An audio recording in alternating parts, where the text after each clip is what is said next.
Me casé ilusionada. Mi noche de bodas terminó en gritos, y un camionero fue quien me salvó. Nunca pensé que estaría aquí, frente a ustedes, contando esto. Han pasado más de 40 años y todavía mis manos tiemblan cuando recuerdo aquella noche. Pero Dios me dio vida, me dio fuerza y me dio una voz. Y hoy voy a usar esa voz para contarles algo que guardé en el fondo de mi alma durante décadas. Algo que solo le conté a mi almohada, a mis lágrimas y a Dios en mis oraciones de madrugada. Prepárate para llorar, porque en mi noche de bodas escapé desnuda antes de que él me lastimara. No vas a creer esto, pero así fue. Así comenzó la historia de mi vida.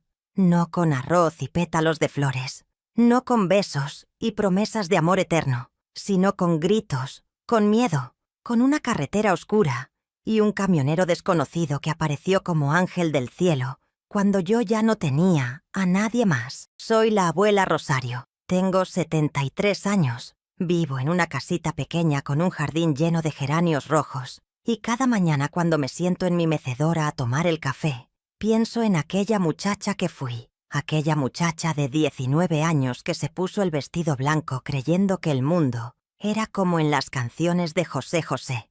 Creyendo que el amor era suficiente. Creyendo que casarse era la meta más grande que podía alcanzar una mujer de mi tiempo, de mi familia, de mi pueblo. Te lo juro, no es ficción. Cada palabra que voy a decirte salió de mi vida real, de mis recuerdos más dolorosos, de las cicatrices que llevo aquí adentro, en el pecho, donde nadie puede verlas, pero yo las siento cada día. No estaba lista para esto, y tú tampoco vas a estarlo. Pero quédate conmigo hasta el final. Porque esta historia no termina en el dolor. Esta historia termina con una mujer de pie, con dignidad, con la cabeza en alto y con la certeza de que Dios nunca abandona a sus hijas. Esto te va a romper el alma, pero también te va a dar fuerzas. Así que agarra tu café, acomódate en tu silla y escúchame bien, porque lo que estoy a punto de contarte es la verdad más dura que he dicho en mi vida. Nací en un pueblito del interior de México, en el estado de Jalisco, en una región donde las montañas son tan altas que en invierno se pierden entre las nubes, un lugar donde todos se conocen, donde los chismes viajan más rápido que el viento, y donde el honor de una familia se medía, principalmente, por el comportamiento de sus mujeres, de sus hijas, de sus esposas, de sus madres. Mi papá se llamaba Don Arnulfo. Era un hombre serio, callado, trabajador hasta los huesos. Tenía su parcela, sus vacas y su orgullo, mucho orgullo. Ese tipo de orgullo que los hombres de aquella generación cargaban como si fuera una corona, aunque muchas veces ese orgullo no les dejaba ver nada más allá de sus propias narices. Mi mamá se llamaba Consuelo, y qué nombre tan bien puesto tenía, porque ella era el consuelo de todos en esa casa. Era suave como el pan recién hecho, siempre oliendo a canela y a copal, siempre con una palabra dulce para cada hijo, para cada problema, para cada tormenta. Éramos 6 hermanos. Yo era la segunda mayor. Y desde chica me enseñaron que la mujer tenía que ser buena, callada, obediente y casarse joven con un hombre que pudiera mantenerla. Eso era todo. Eso era el mapa de nuestra vida. No había más caminos que esos. En mi pueblo, las muchachas que llegaban a los 20 años sin novio formal ya empezaban a recibir las miradas de lástima. Las que llegaban a los 25 sin casarse eran el tema de conversación después de misa. Y las que, Dios nos libre, llegaban a los 30 solteras, esas ya eran caso perdido. Así de cruel era ese mundo, así de pequeño. Yo era bonita, me lo decían. No lo digo por vanidad, lo digo porque es parte de la historia. Era delgada, con el cabello negro muy largo que mi mamá me trenzaba todas las mañanas, y tenía unos ojos grandes que mi abuela decía que eran iguales a los de la Virgen Morena. Cantaba en el coro de la iglesia, sabía bordar, sabía hacer tortillas a mano, y me sabía todas las recetas de mi mamá de memoria. Era, como se decía entonces, una muchacha de bien, una muchacha para casarse. Y cuando cumplí 16 años, los pretendientes empezaron a aparecer. No de manera romántica como en las películas, no. En mi pueblo los pretendientes llegaban con el sombrero en la mano, a hablar con mi papá.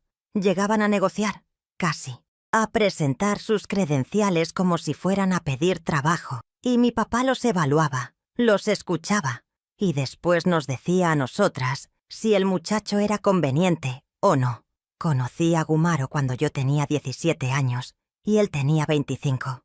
Llegó a mi pueblo desde otro municipio, acompañado de su madre y su tío, vestido con su mejor ropa, con el sombrero recién planchado y los zapatos tan brillados que podías verte en ellos. Era alto, de piel morena, con bigote fino y manos grandes. No era guapo de manera obvia, pero tenía algo en la mirada que yo no supe leer entonces, algo oscuro, algo que se escondía detrás de una sonrisa perfectamente calculada. Habló con mi papá primero. Después me lo presentaron a mí. En mi pueblo no se acostumbraba que el muchacho hablara directamente con la muchacha antes del permiso del padre. Así que lo vi por primera vez en la sala de mi casa, sentado frente a mi papá, bebiendo el café que mi mamá había servido. Y cuando me saludó, me tomó la mano con una suavidad que me pareció respetuosa. Dijo que tenía tierras en su municipio. Dijo que tenía ganado. Dijo que su familia era gente conocida, gente trabajadora, gente de bien. Mi papá escuchó todo con los brazos cruzados y la expresión seria que siempre ponía cuando evaluaba algo importante. Esa noche, cuando Gumaro y su familia se fueron, mi papá me llamó al cuarto y me dijo: «Rosario, ese hombre quiere cortejarte. Es un buen partido. Tiene con qué mantenerte». Y me miró esperando que yo dijera que sí, porque en mi casa, en mi mundo, en mi tiempo, decir que sí era lo que se esperaba de una hija obediente. Y yo dije que sí, no porque me hubiera enamorado, no en ese momento. Era demasiado pronto para eso, pero había algo en la idea de tener mi propio hogar, mis propios hijos, mi propia vida que me emocionaba. Creía que el amor llegaría después, así me lo había dicho mi mamá, así me lo habían dicho las mujeres del pueblo. Primero te casas, mija, después el amor viene solo. Durante los siguientes 6 meses, Gumaro me cortejó de la manera formal que exigían las costumbres.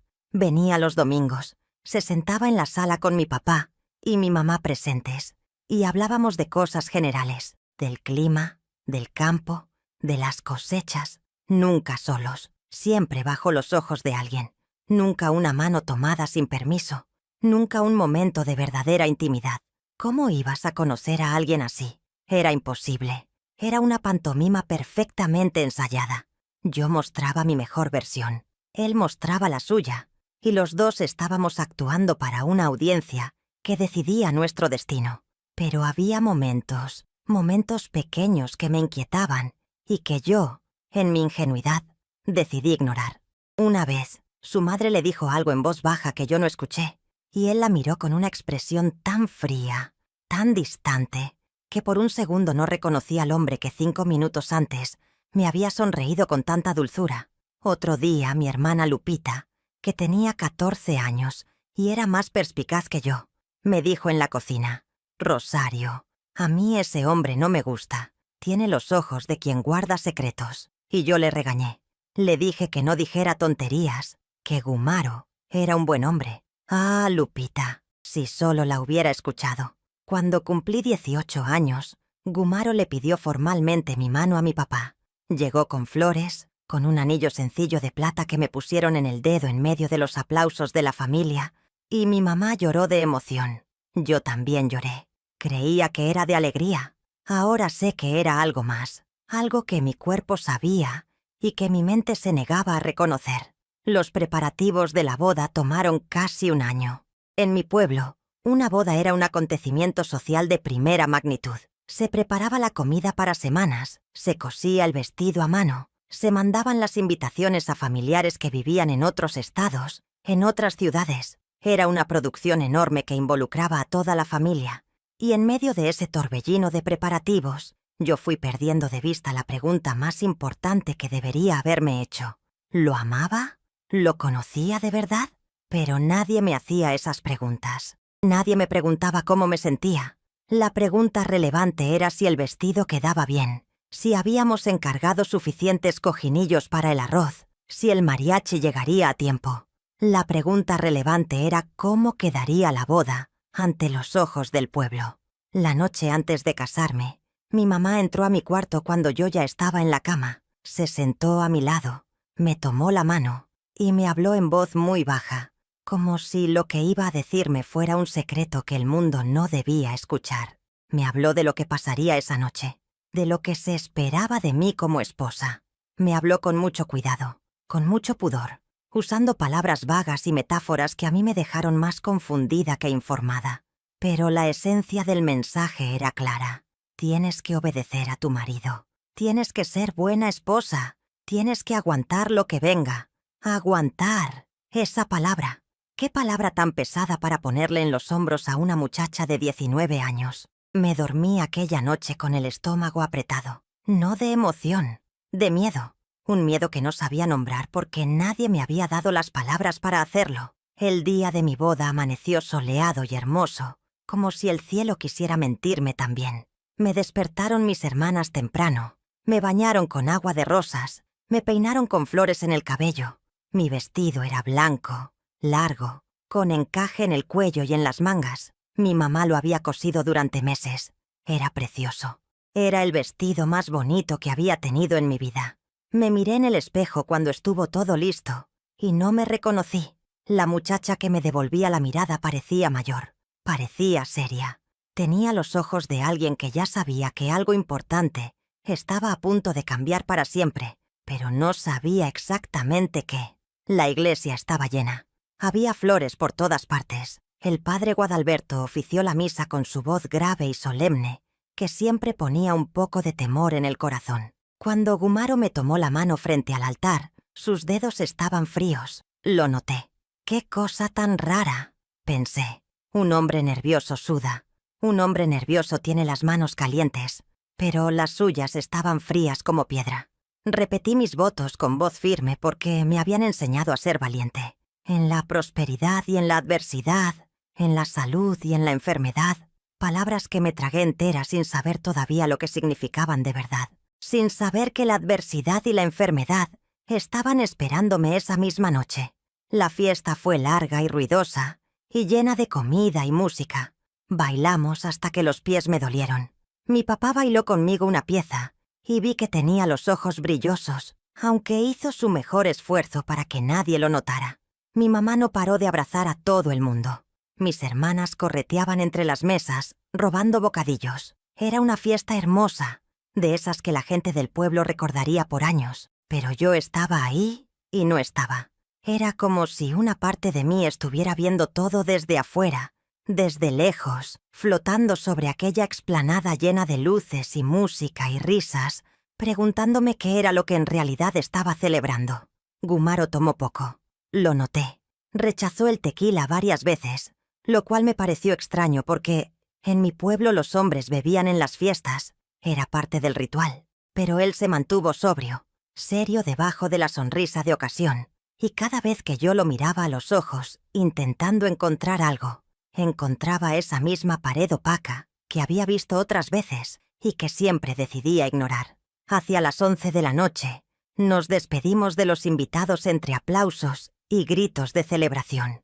Nos habían reservado un cuarto en la única posada del pueblo, que quedaba a 2 kilómetros de la casa de mis papás. Era el lugar donde íbamos a pasar nuestra primera noche como marido y mujer, nuestra noche de bodas. Me subí al carro de su tío que nos llevaba, todavía con mi vestido blanco, todavía con las flores en el cabello ya un poco marchitas.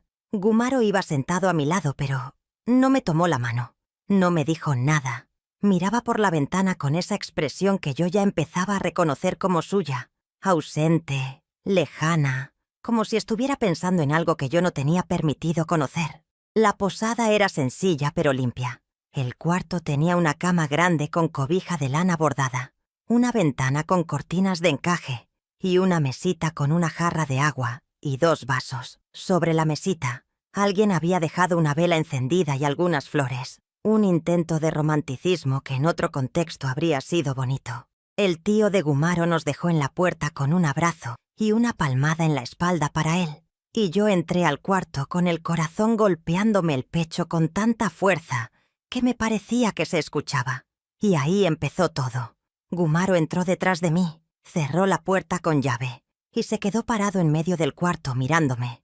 No con amor, no con ternura. Me miraba con una expresión que no supe leer en ese momento, pero que ahora, 40 años después, reconozco perfectamente. Era impaciencia, era posesión, era algo que se parecía más al control que al deseo. «Quítate el vestido», me dijo, sin preámbulo, sin una caricia, sin una palabra dulce. Solo ese mandato directo, seco, como si me estuviera dando una orden en el campo.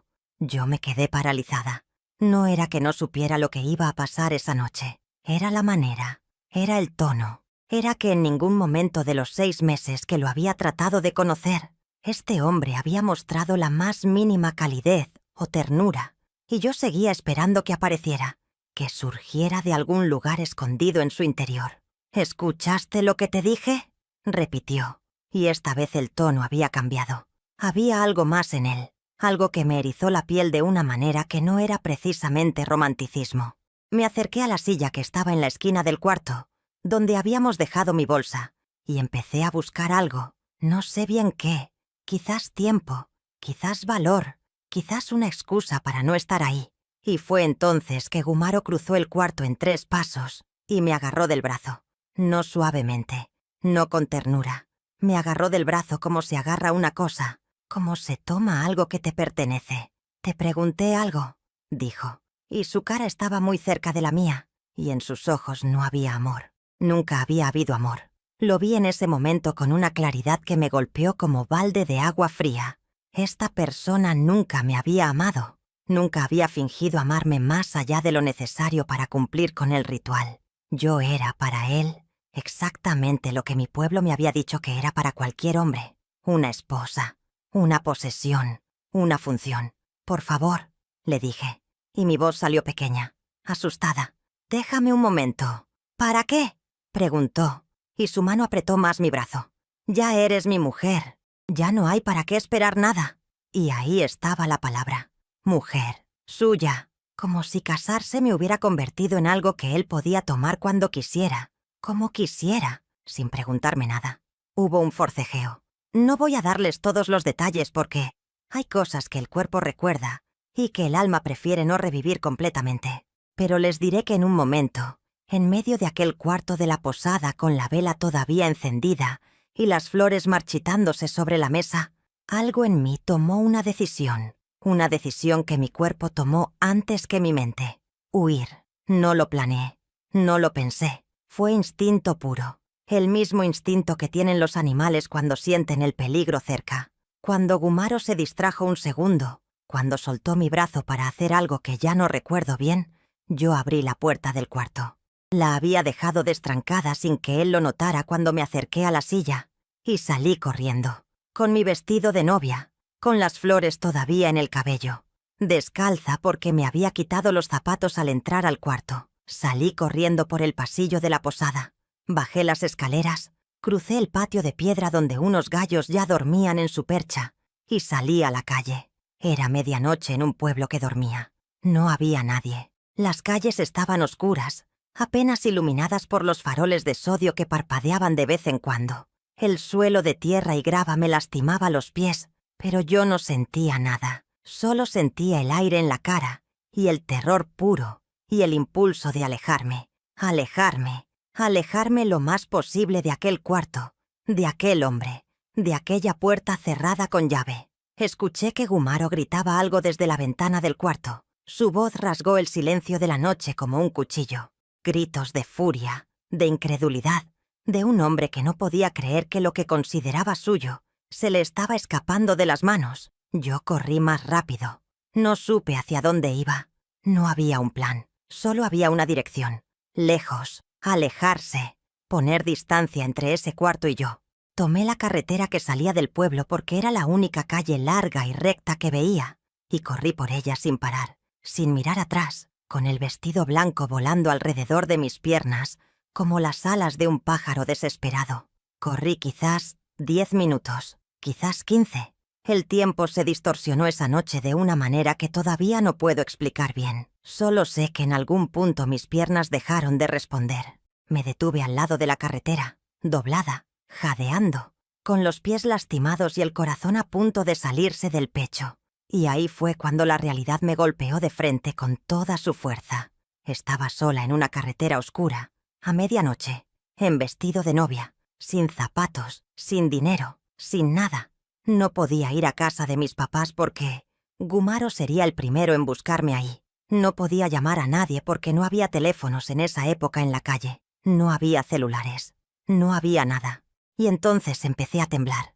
No de frío, aunque la noche de Jalisco en esa época del año era fresca. Temblaba de miedo. De ese miedo profundo que te congela el alma cuando te das cuenta de que estás completamente sola y no sabes qué va a pasar. Me senté en la orilla de la carretera, sobre el polvo y las piedras, con mi vestido blanco de boda extendido alrededor de mí, como un charco de leche en la oscuridad, y lloré. Lloré de esa manera que solo lloran las personas cuando se les rompe algo adentro que creían sólido, cuando se cae un mundo entero que habían construido con palabras ajenas, con expectativas ajenas, con sueños que en realidad no eran suyos. Lloré por la muchacha que había sido esa mañana, tan segura de su vestido y sus flores. Lloré por mi mamá, por las horas que había invertido cosiendo ese vestido que ahora estaba sucio, de tierra en la orilla de la carretera.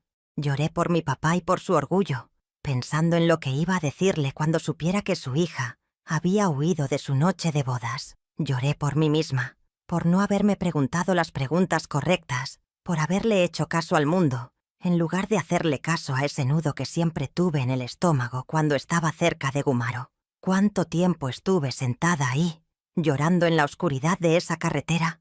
No lo sé con exactitud, pero en algún momento vi a lo lejos, en la curva del camino, las luces de un vehículo que se acercaba. Luces altas, potentes, de esas que solo tienen los camiones grandes. Mi primer instinto fue esconderme, porque una muchacha sola en la carretera de noche, en vestido de novia, en una época en que las mujeres no salíamos solas de noche, era algo que podía ser peligroso de muchas maneras. Pero mis piernas ya no me respondían bien, y las luces avanzaban. Y yo me quedé ahí, sentada, sin saber qué hacer. El camión redujo la velocidad cuando me iluminaron sus faros. Era un tráiler de esos enormes, de carga, con la cabina pintada de azul y blanco deslavado. Se detuvo completamente a unos metros de donde yo estaba. Escuché el chirrido de los frenos, el rugido del motor que seguía encendido, y luego el sonido de una puerta que se abría. Un hombre bajó de la cabina. Era grande, con sombrero de palma, jeans desgastados y una chamarra de trabajo. Tenía unos 40 años quizás, cara morena curtida por el sol, manos de hombre que trabajaba con ellas. Se quedó parado a cierta distancia, sin acercarse demasiado, como si supiera que una mujer sola de noche necesita que le den espacio antes que nada. «Disculpe, señorita», dijo con voz grave pero sin amenaza. «¿Está bien? ¿Necesita ayuda?» Yo lo miré. Estaba llorando todavía, con los ojos hinchados, el vestido sucio, los pies descalzos y lastimados. Y en lugar de inventar alguna historia, en lugar de mentir o fingir que todo estaba bien, simplemente sacudí la cabeza. No, no estaba bien. «¿La puedo ayudar?», preguntó él. Y había algo en su voz, una calma, una decencia simple y directa que me hizo pensar que este hombre no era una amenaza. A veces uno sabe estas cosas. A veces el alma reconoce a las personas buenas, incluso cuando la mente tiene miedo. «No tengo a dónde ir», le dije. Y fue todo. No pude decir más. El hombre se quitó el sombrero y lo sostuvo entre las manos, y me miró con esa expresión que tienen las personas cuando algo las afecta de verdad, pero no quieren exagerarlo. «Suba», me dijo después de un momento. «La llevo a donde quiera ir. O si no sabe a dónde ir todavía, la llevo a donde hay gente y luces, y puede pensar con más calma. Debería haber dudado más, debería haber tenido más miedo. Pero ahí estaba yo, sola en una carretera oscura de Jalisco a medianoche, en vestido de novia, con el único hombre que había aparecido a ofrecerme ayuda. Y tomé la decisión. Me levanté, me sacudí el polvo del vestido como pude y me subí a ese camión. Se llamaba Don Aurelio, Aurelio Fuentes. Era de Guadalajara. Llevaba 20 años manejando ese mismo tráiler, transportando mercancía entre Jalisco y Sonora. Tenía esposa, 3 hijos, un perro que se llamaba Capitán y que me contó aullaba cada que él salía de viaje. Me contó todo esto en los primeros 10 minutos, sin que yo le preguntara, y entendí que lo hacía para que yo supiera exactamente quién era él, para que yo tuviera información, para que no tuviera miedo. Esa sola acción me dijo más sobre la calidad de este hombre que todos los meses que había tratado de conocer a Gumaro. ¿A dónde la llevo?, me preguntó con la vista en la carretera. Pensé, ¿a dónde podía ir? No a casa de mis papás. Gumaro llegaría ahí. No a casa de ninguna amiga, porque en mi pueblo todos se contaban todo, y la noticia llegaría a oídos equivocados antes del amanecer. Tenía una tía en Guadalajara, la hermana de mi mamá, la tía Esperanza, que siempre había sido la oveja diferente de la familia, la que no se había casado, la que había trabajado toda su vida en una fábrica textil y vivía sola en un departamento pequeño, y tenía sus propias opiniones sobre el mundo, opiniones que en mi casa se consideraban demasiado modernas y un poco escandalosas. «¡A Guadalajara!», le dije. «Por favor». Don Aurelio no preguntó más, solo asintió, cambió de marcha y el camión se puso en movimiento. Viajamos en silencio durante un buen rato. El rugido del motor llenaba el espacio entre los dos. Yo miraba por la ventana cómo el paisaje oscuro pasaba, los cerros, los nopales, las luces lejanas de algún rancho perdido entre las montañas. Y poco a poco, muy poco a poco, el terror agudo que me había sostenido en pie durante la última hora empezó a ceder, y lo que quedó fue algo más pesado y más sordo. Un dolor que no era físico, aunque mis pies también dolían. Era ese dolor de cuando algo que creías sólido se desmorona y te das cuenta de que nunca fue tan sólido como pensabas. «¿Quiere agua?», dijo don Aurelio en algún momento, señalando con la cabeza hacia una bolsa que estaba detrás del asiento. Le dije que sí. Saqué una botella de agua y bebí largo, y noté que en la bolsa también había bollos de pan, una naranja, y lo que parecía ser un recipiente con comida. El hombre viajaba preparado para el camino largo. Había algo en ese detalle, en ese camión ordenado y en esas provisiones prácticas, que me pareció completamente diferente a todo lo que había vivido en las últimas horas. «¿Tiene hambre?», preguntó. Le dije que sí, y comí un bollo de pan en silencio mientras el camión avanzaba por la carretera hacia Guadalajara, y pensé que era la cosa más extraña del mundo, comer pan en vestido de novia en la cabina de un tráiler a las 2 de la madrugada, y que sin embargo era la primera vez en todo el día que me sentía un poco más tranquila. Don Aurelio habló de nuevo después de un rato. No me preguntó qué había pasado. No me preguntó por qué estaba en la carretera de noche en vestido de bodas. Me habló de la carretera, de los viajes que había hecho, de las cosas que había visto. Me habló de una vez que había encontrado a un hombre desmayado en la carretera en pleno agosto y lo había llevado al hospital más cercano.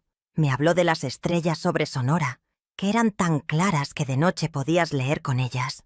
Me habló de cosas ordinarias, de cosas simples, y al hacerlo me fue devolviendo poco a poco a la tierra, al presente, a mi cuerpo, a la posibilidad de que la vida pudiera continuar después de esa noche.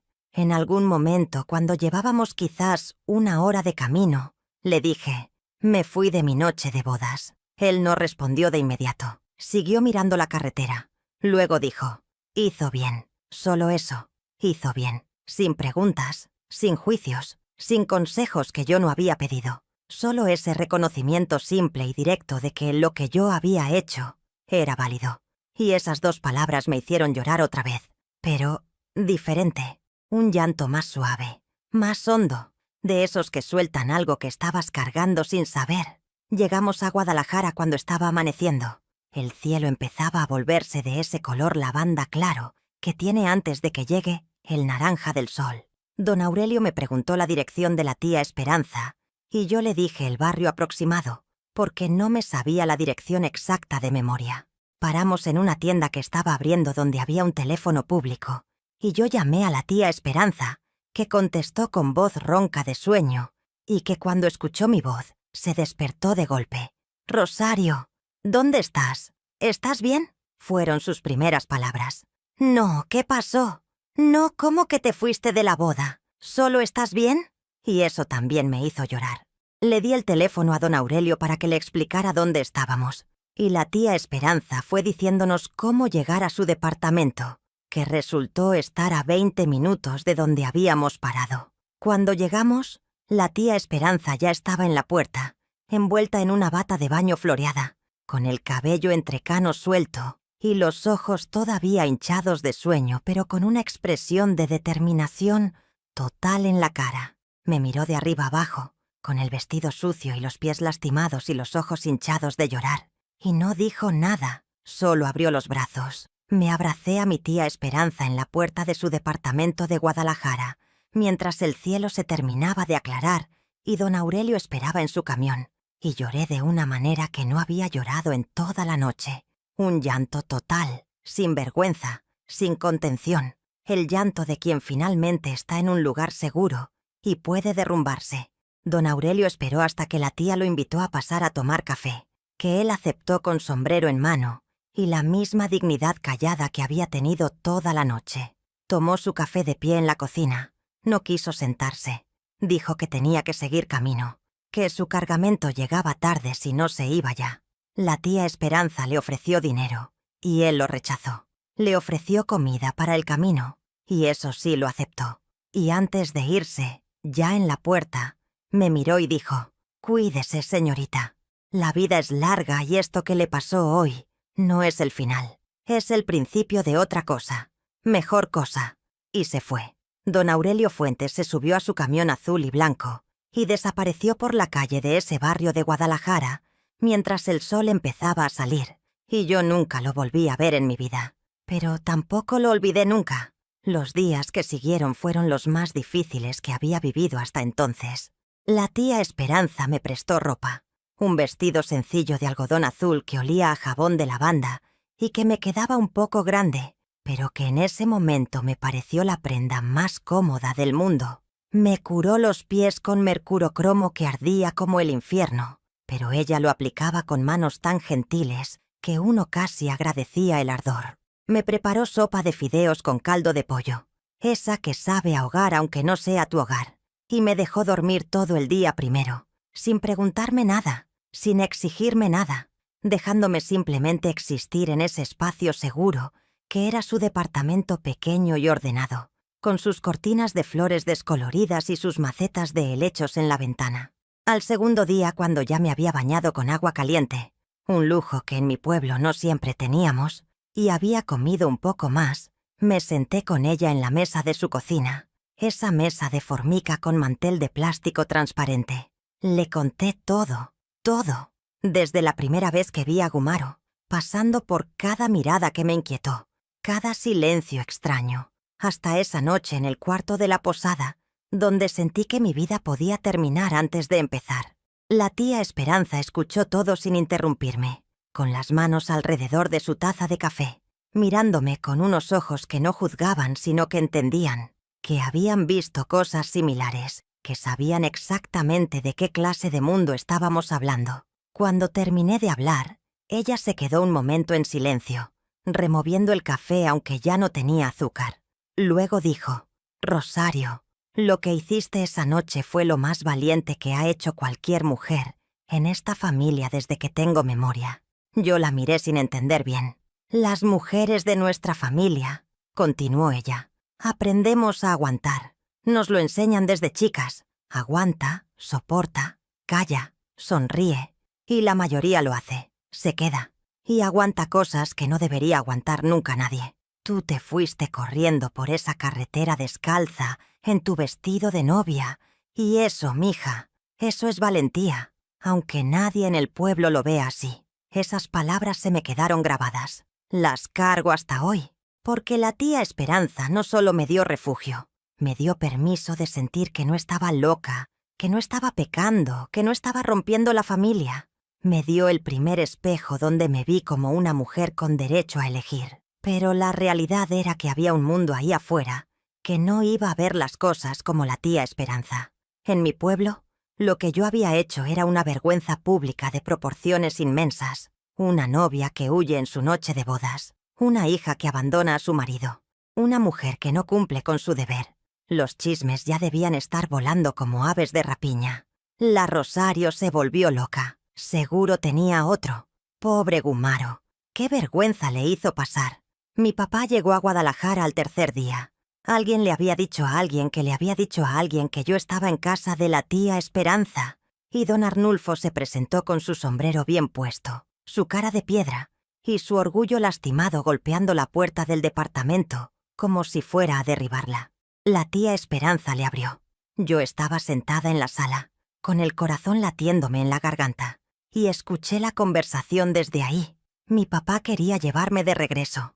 Decía que tenía que arreglar las cosas con Gumaro, que no podía dejar a su marido así, que qué iban a decir las personas, que era mi obligación como esposa. La tía Esperanza le respondió con una calma que yo no había visto antes en nadie hablarle a mi papá. Le dijo que su hija había huido porque tenía miedo, que eso no se arreglaba mandándola de regreso, que si don Arnulfo quería investigar qué había pasado exactamente en ese cuarto de la posada, quizás la conclusión sería diferente. Hubo un silencio muy largo, tan largo que parecía que el tiempo se había detenido en ese pasillo estrecho. Después mi papá entró a la sala y me miró, y yo lo miré. Y en ese momento, quizás por primera vez en mi vida, no lo miré como la hija obediente que siempre había sido. Lo miré como alguien que había cruzado algo en la noche oscura y que ya no era la misma muchacha que ese hombre había entregado en el altar 2 días antes. «¿Qué pasó?», me preguntó, y su voz era diferente, más quieta, menos impuesta, y le conté. No todo, no con todos los detalles que aún me quemaban por dentro, pero lo suficiente para que entendiera que su hija no había huido por capricho, no había huido por rebeldía juvenil, no había huido porque no entendía sus obligaciones de esposa. Había huido porque en ese cuarto había algo que le decía con toda claridad que quedarse era peligroso. Mi papá escuchó todo con la cara cada vez más quieta, más seria, de ese tipo de silencio que tienen los hombres de su generación cuando algo les pega en el centro de algo que no saben bien cómo procesar. Cuando terminé de hablar, se quedó mirando el suelo un buen rato, como si estuviera viendo el polvo de la carretera donde yo había corrido. Luego se levantó, tomó su sombrero y dijo sin mirarme: «Me voy a hablar con Gumaro». La tía Esperanza le dijo que bien, y se fue. No supe exactamente qué pasó en esa conversación entre mi papá y Gumaro. Nunca me contaron los detalles completos, pero nunca más volví a ver a Gumaro en mi vida, y mi papá nunca me pidió que regresara con él. Lo que sí me dijo, cuando volvió a Guadalajara semanas después para verme, fue esto: «Rosario, en mi vida tuve miedo de muchas cosas, pero hoy tengo miedo de lo que no vi cuando debí haber visto. Perdóname». Era la primera vez que mi papá me pedía perdón por algo. Don Arnulfo, el hombre del sombrero y el orgullo y los brazos cruzados, me estaba pidiendo perdón, y yo lo abracé, y lloramos los dos en silencio, como solo lloran los padres y las hijas cuando algo muy importante finalmente se dice, después de mucho tiempo callado. Ese abrazo duró minutos. Sentí su cuerpo temblar un poco, como si el peso de años de tradición estuviera cayendo de sus hombros. Viví con la tía Esperanza durante casi 2 años. Fueron 2 años que me cambiaron de una manera que no había sido posible en mi pueblo. La tía Esperanza trabajaba en una fábrica textil, desde las 6 de la mañana hasta las 4 de la tarde. Llegaba oliendo a tela nueva y a sudor honrado. Tenía su propio dinero, tomaba sus propias decisiones, leía libros que prestaba de una biblioteca pública, novelas de Rosario Castellanos, poemas de Sor Juana, y tenía opiniones sobre la política y el mundo que en mi casa se consideraban demasiado modernas y un poco escandalosas. Viviendo con ella, viéndola existir así, fui aprendiendo que había otra manera de ser mujer que la que me habían enseñado. Aprendí a coser en la misma fábrica donde ella trabajaba. Al principio solo hacía dobladillos simples, pero con el tiempo me confiaron piezas más complicadas. Aprendí a administrar un poco de dinero. Cuánto costaba el camión, el mercado, la luz. Aprendí a tomar el camión sola, a ir al mercado sola, a tomar decisiones pequeñas por mí misma. Cosas que parecen insignificantes pero que, para mí, eran revolucionarias, porque nunca me habían enseñado que tenía derecho a decidir. Los domingos íbamos al mercado de San Juan de Dios, caminábamos entre puestos de frutas, de rebozos, de remedios naturales. La tía me enseñaba a regatear, a elegir el mejor jitomate, a no dejar que nadie me viera como una muchacha asustada. Por las noches, después de cenar, nos sentábamos en el balcón pequeño y ella me contaba historias de mujeres que habían luchado, maestras, enfermeras, obreras, historias que nadie me había contado en el pueblo. El proceso del divorcio fue largo y doloroso, en otra manera. En aquella época en México, divorciarse no era cosa simple, era un proceso legal complicado, lleno de trámites, papeles, citas en juzgados donde te miraban con lástima o con reproche. Socialmente era una mancha que se cargaba de por vida. Mi mamá lloró mucho por teléfono. Mis hermanos menores no entendían bien qué estaba pasando. Algunas personas del pueblo que antes me saludaban con cariño empezaron a mirarme diferente cuando iba de visita. «La divorciada», decían en voz baja. Pero yo lo hice. Con la ayuda de la tía Esperanza, que me acompañaba a cada cita, con la aceptación final de mi papá, que aunque le costó, terminó firmando lo que tenía que firmar, con mi propio miedo y mi propia determinación, lo hice.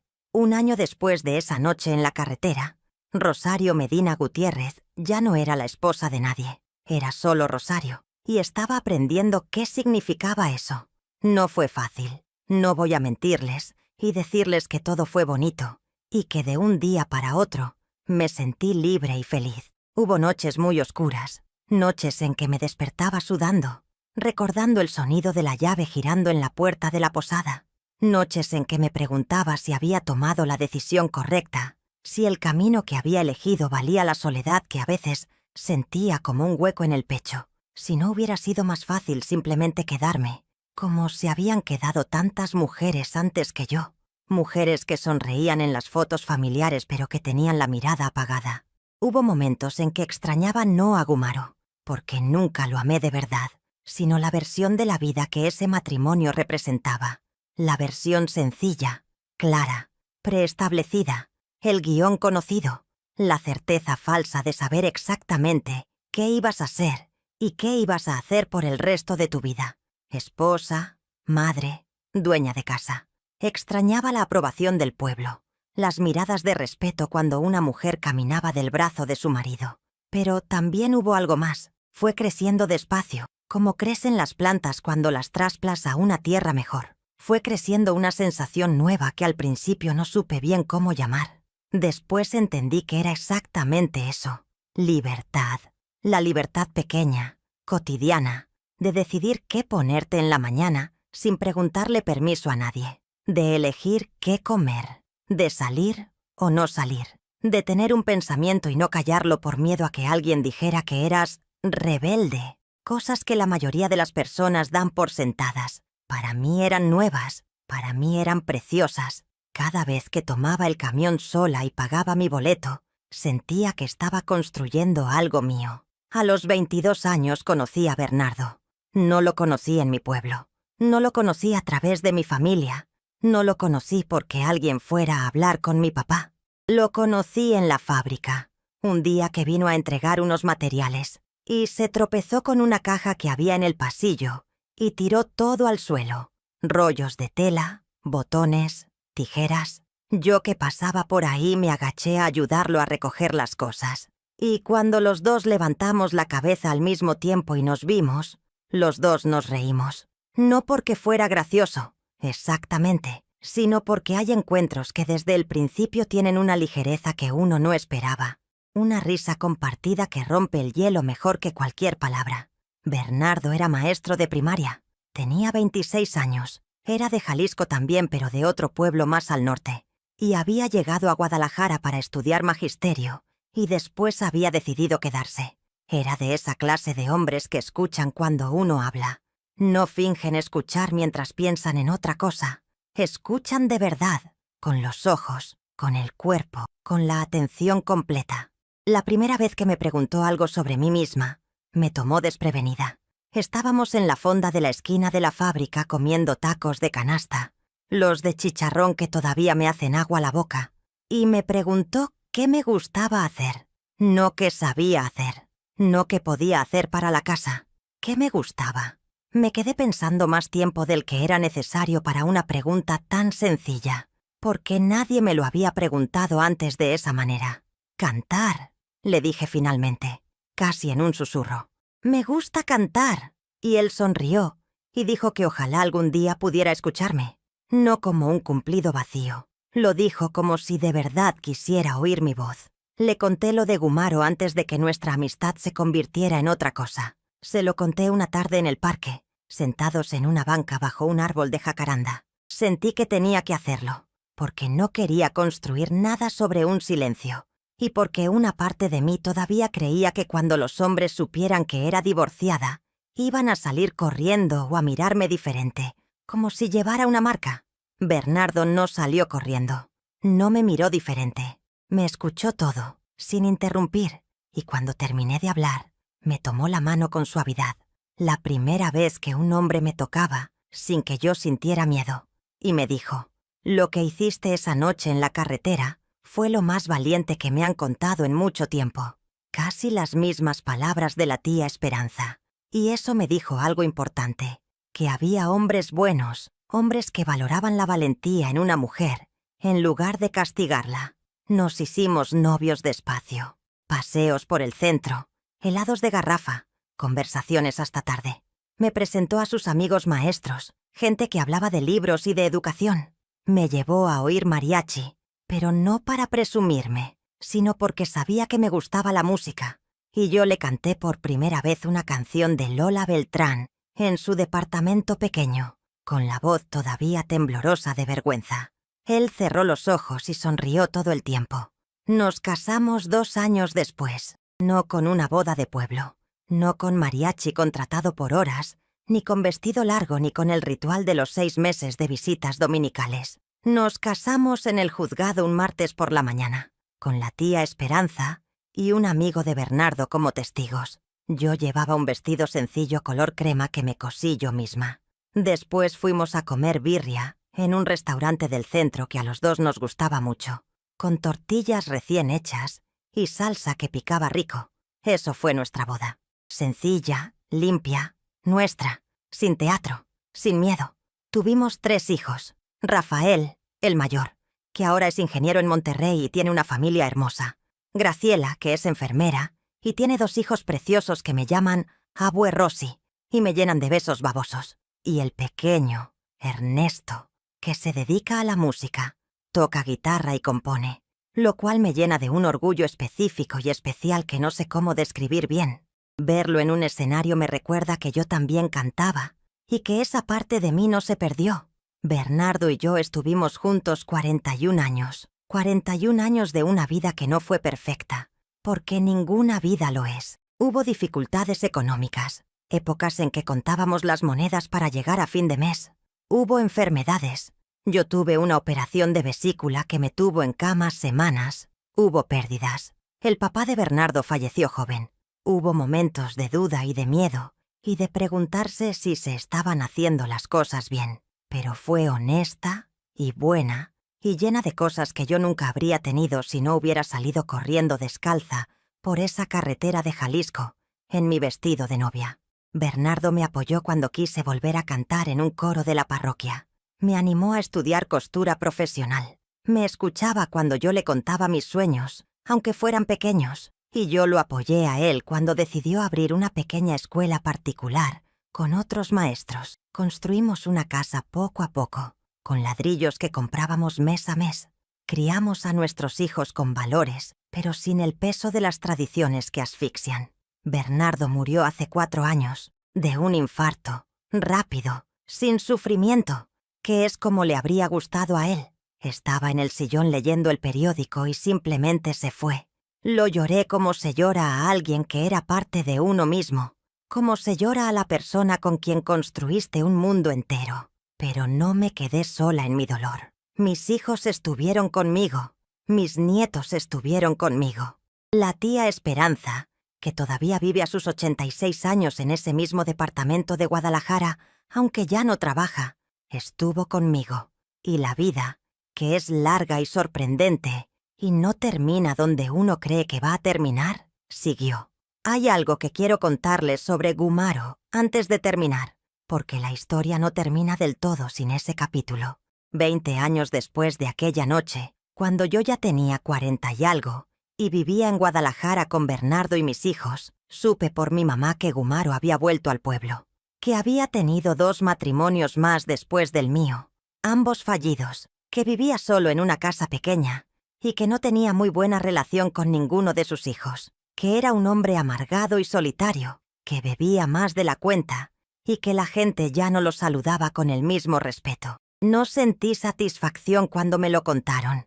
Quiero ser honesta con ustedes. No sentí nada parecido a la alegría ni a la venganza. Solo sentí algo más tranquilo. Una confirmación de que las personas que cargan adentro lo que Gumaro cargaba terminan construyendo las mismas historias donde quiera que van. Que el problema nunca había sido yo.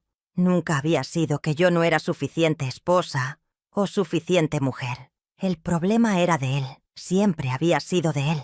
También supe, mucho después, por un familiar lejano de Gumaro que se encontró con alguien de mi familia, que la noche de nuestra boda, cuando Gumaro fue a buscarme y no me encontró, fue a casa de mis papás hecho una furia, y que mi papá lo recibió en la puerta con una escopeta y le dijo que si volvía a poner un pie en esa propiedad, iba a arrepentirse. No sé si es totalmente verdad o si el relato se exageró con los años, como suelen hacer los relatos en los pueblos, pero me gusta imaginarlo. Me gusta imaginar a don Arnulfo, con su sombrero y su orgullo herido pero vuelto a encontrar, parado en la puerta de su casa en la madrugada, defendiendo a su hija aunque nadie le había pedido que lo hiciera.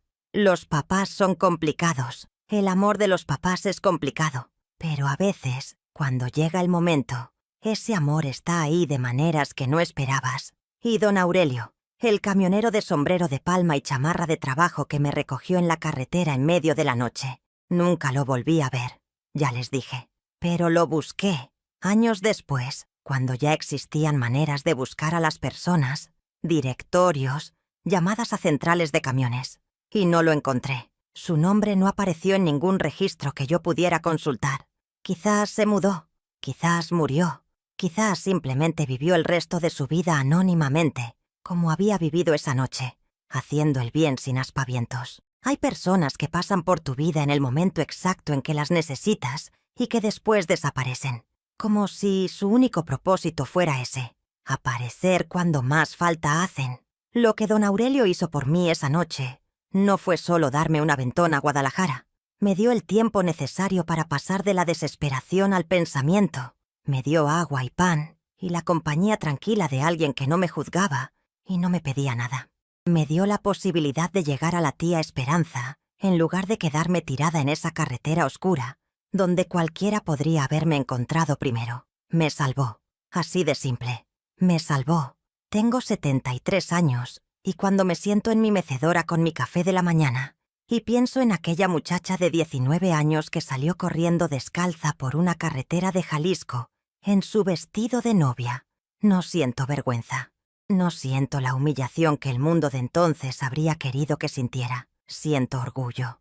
Un orgullo tranquilo, sin alaraca. El tipo de orgullo que se siente cuando uno sabe que en el momento más oscuro y más aterrador tomó la decisión correcta. Porque huir no es siempre cobardía. A veces huir es el acto más valiente que puedes hacer. A veces alejarte de algo es la única manera de llegar a lo que realmente importa. Mi vida no fue perfecta. Ninguna vida lo es. Hubo dificultades económicas, hubo enfermedades, hubo pérdidas, hubo momentos de duda y de miedo, y de preguntarse si se estaban haciendo las cosas bien. Pero fue mía, completamente mía, tomada por mis propias manos desde aquella noche en la carretera hasta hoy. Y eso, mis queridas, eso vale más que cualquier boda perfecta, cualquier vestido blanco impecable, cualquier aprobación del pueblo. Ahora quiero preguntarles algo, y quiero que me lo cuenten en los comentarios, porque para eso estamos aquí, para contarnos las cosas que importan. ¿Ustedes qué habrían hecho en mi lugar? En ese cuarto de la posada, en aquella noche, con ese hombre que no era lo que parecía, ¿se habrían quedado o habrían corrido? No hay respuesta incorrecta. Cada una de nosotras lleva sus propias cargas y sus propias historias, y ha tomado sus propias decisiones con lo que tenía en ese momento.